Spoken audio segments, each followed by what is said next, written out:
In 2008, an anonymous author named Satoshi Nakamoto published a white paper outlining a peer-to-peer electronic cash system. The explicit goal was to allow online payments to be sent directly between parties, completely bypassing financial institutions and trusted third parties. Fast forward to 2026, and traditional financial institutions own billions of dollars of this exact asset. Wall Street asset managers have packaged Bitcoin into exchange-traded funds, absorbing roughly $115 billion in capital from the traditional markets. Today, elite quantitative trading firms are deeply embedded in its price discovery. Recently, the Wall Street giant Jane Street faced a massive lawsuit, accused of using insider information and market manipulation to extract profits during a $40 billion crypto collapse. An invention engineered to bypass the traditional financial system now relies on it for its primary liquidity and regulatory access. To understand how a decentralized revolution ended up inside Wall Street portfolios, we have to look at the data. Over the past 15 years, a clear pattern emerges. Every time Bitcoin fails a basic economic test, its proponents invent an entirely new narrative to justify its price. The first major narrative was the original one. Bitcoin would replace fiat currency and challenge payment networks like Visa as frictionless digital cash. But the base layer network is technologically constrained by its own design. It can only process about 7 transactions per second. For context, traditional payment processors handle tens of thousands of transactions in that same second. Processing that trivial number of transactions requires an immense amount of physical energy. The network's proof-of-work system consumes roughly 175 terawatt-hours annually. That is enough electricity to power the entire country of Argentina, making it mathematically impossible to scale for daily global commerce. We know this because the theory was tested at the sovereign level. In 2021, El Salvador's President Nayib Bukele mandated Bitcoin as legal tender, committing the government to purchasing 1 Bitcoin every single day. The mandate met harsh realities on the ground.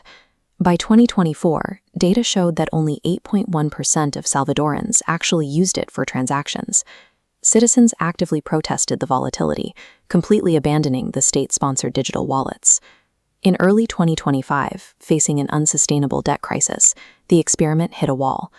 To secure a $1.4 billion bailout, the International Monetary Fund required El Salvador to halt its government Bitcoin purchases and strip the asset of its mandatory legal tender status. The data from El Salvador shows a fundamental friction. People chose the stability of the US dollar over the volatility of Bitcoin. The experiment ended in a quiet policy reversal, forced by the pressure of international lenders. Once the medium of exchange theory collapsed, the industry pivoted. Bitcoin was rebranded as digital gold, a safe haven asset designed to preserve purchasing power and hedge against inflation. This animated graph compares price action. Gold maintains a predictable trajectory, while Bitcoin experiences violent swings, carrying a standard deviation of 148%. During the 2022 inflation crisis, Bitcoin plummeted over 70%, moving in perfect lockstep with crashing tech stocks mapped in red.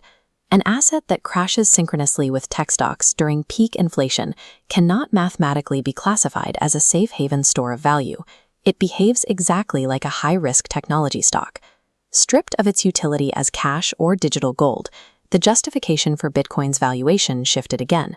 The current narrative relies almost entirely on institutional adoption and the momentum of Wall Street ETFs. This has transformed the ecosystem into a heavily concentrated market.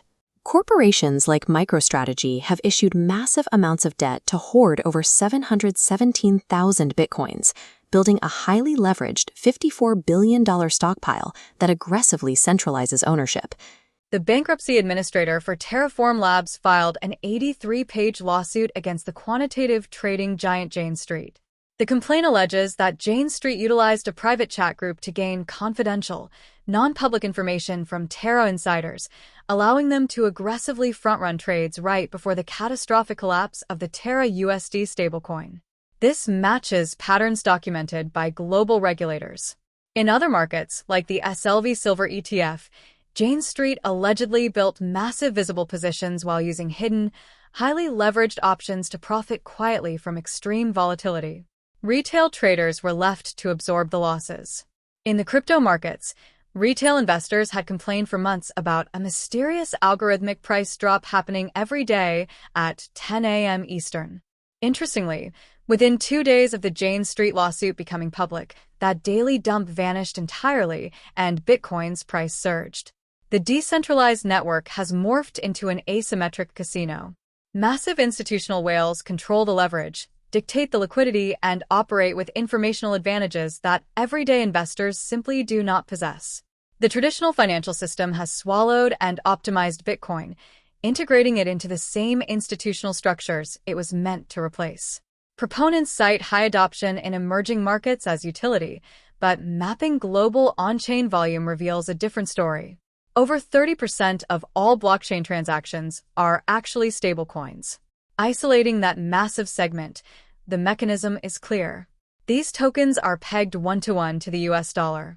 Citizens in distressed economies use digital assets to bridge the gap to the US dollar, prioritizing immediate price stability over the ideal of a decentralized revolution.